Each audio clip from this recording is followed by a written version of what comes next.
Hey guys, this is the Anime Fiend coming to you with another Kingdom chapter review, chapter number 646, Not Since Ganmon. In the last chapter, we saw how Tojo fucked them for one last time.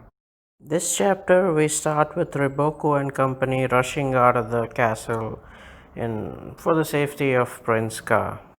We see the ministers get angry and complain about the legitimacy of the document, and we see Riboku, and Riboku knows what's about to come. Like, he doesn't give a shit about the document anymore. He is just concerned for the prince's safety because he knows shit's about to get down. And as we expected, a bunch of arrows come in and gun down those ministers, and assassins come pouring in, and this fight begins. And while this happens, one of the ministers mentions, like, "Oh man, who sent you?" And I was like, "Really? You didn't know?" And even Riboku is like, "It's obvious who sent them." We see Riboku and Kaine kill the assassins trying to protect the prince. Now we actually cut to Haishin Unit's campgrounds where Moten is explaining Shin and Ten what's the situation in Kantan, and he apparently got that information from visiting Ohan. And whoa, Ohan? Is Osen suddenly giving information to Ohan? Osen suddenly acknowledging him or something? God damn. Listening to this, Ten actually remembers the time when they had to go through the same thing with Say's brother.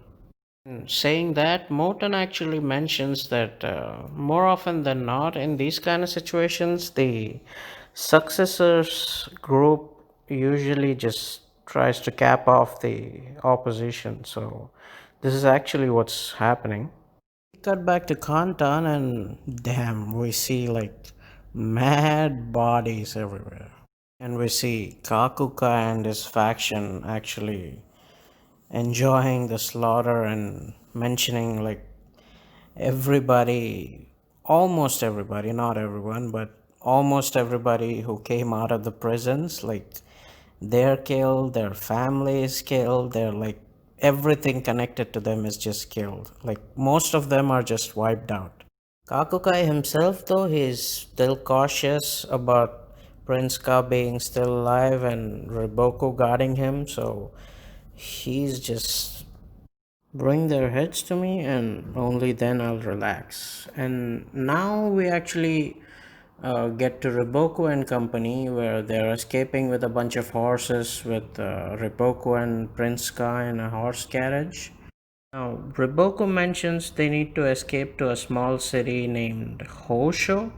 And for a moment, I just thought, like, whoa, is that the city of Shibasho? Because, well, Shibasho, Hosho, well, yeah, but it's not. Shibasho city is called Seika. The royal army attacks them, and we see Riboku mention to Kaine that something similar happened to them in the past with, I think, Ganmon, actually the name of the chapter. We get a little information about the past of Riboku and Kaine. I mean, a few crumbs, which obviously everybody wanted to know about Riboku and his subordinates, how Shinsuju joined Riboku, how Kaine joined, etc. etc. So, yeah, it is good to know that Riboku and Kaine used to argue a bit before and all that stuff, yeah. Then we see Riboku get hit by an arrow, and of course, Kaine goes into a rage and attacks everyone. And then, of course, the royal guards mention that they need to take Kaine alive because, well, she's a fine woman, and I don't need to emphasize more on that. They finally escape from Kantan's northern gate, which was held by Sun Shuju and Fute.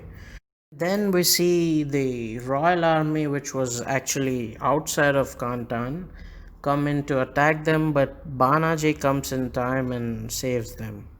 Then Riboku actually leaves the prince at the city of Hosho and tells him to stay safe until the time comes, and he's gonna return to Banaji.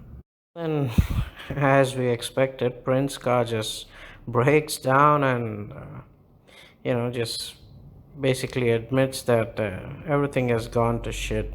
Now we cut to the tent where Riboku and Kaine are sitting down, and we just see how weary and tired and fed up they are.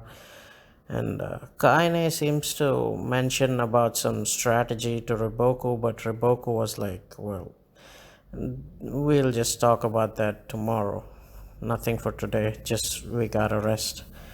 Then, Riboku even mentions that he basically admits actually that Prince Ka's situation is just done. Like, there is no chance things are gonna get better for Prince Ka, so everything that has to be done by themselves and the army. Even that seems like a stretch, and hearing that, Kaine just breaks down. We get a little bit of a bonding scene between those two, and it is really sad, but I bet there are gonna be some dojins about this. Well, that's actually the chapter, and everything seems to have gone to shit for Riboku and Zhao. So it's gonna be interesting to see what's gonna happen next. And I actually saw many people say that Riboku should actually be defeated by Osen, like, and Riboku is at full strength and is not handicapped. So I understand that. Like, I want that. It would be cool, but this way it's more realistic, right?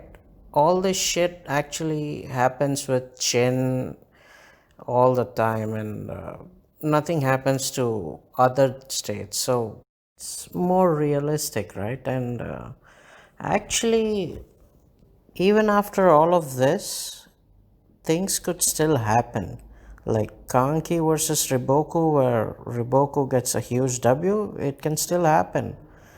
I mean, there's still possibility because, well, there's Shiba Show, and I'm pretty sure Shiba Show is going to do something big.